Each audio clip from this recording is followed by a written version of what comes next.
Hi, my name is Francesca. I'm an animal care professional here at ZooTampa on the Africa Hoofstock team. Hi, my name is Kelly. I'm the supervisor of African Hoofstock, also on our Africa team here at ZooTampa. Zach is our 21-year-old Okapi here at ZooTampa, and we as our African Hoofstock team have been working on a hoof present and trim behavior with him. This behavior is very important to not only monitor his hoof health, but also his overall mobility and welfare, being a geriatric Okapi here at ZooTampa. So we are training this behavior to be able to eventually be able to voluntarily trim those hoofs and maintain them to a healthy length. So we've been working on this hoof present behavior with Zach for about 5 or 6 months as a team, and he has been making excellent progress. But with that being said, they are animals. They have their days just like we do. So some days we might see some sort of regression from the behavior, and that's okay. We utilize that positive reinforcement, so just make sure everything is nice and positive and fun. Our end goal is to be able to lift up every single one of his feet, clean out those feet and hooves, and be able to file them down or trim them to an appropriate length.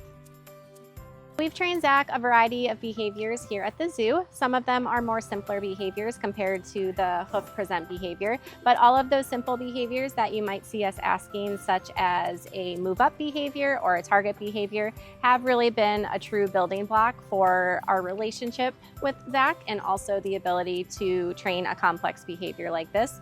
Targeting is very important to kind of keep Zach's attention while someone is manipulating his feet, and that move up behavior kind of just helps Zach compensate that weight and feel more comfortable throughout the behavior.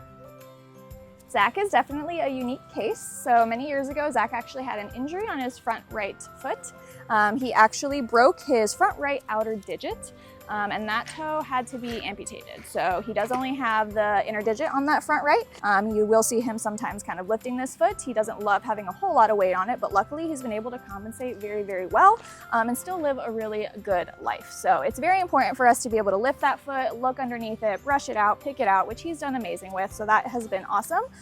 The SD for this behavior, or the cue for this behavior, is going to be us reaching down with whichever foot we want Zach to present. We'll tap it twice and we'll say the word foot. And as we say that, he should calmly lift it and allow us to hold on to it, bring it upwards, and just manipulate it and hold it there for a fairly long duration. So with his back feet, he's still working quite a bit on the duration. And sometimes he really, really likes to lift his foot up like a ballerina and stretch it really, really far high. But we actually want him to keep it a little bit lower and actually bend his knee a little bit. That way we can see the underside of his hoof. Thank you for learning on how this behavior has had a positive impact on Zach, and we will keep you updated on his progress. Thank you so much.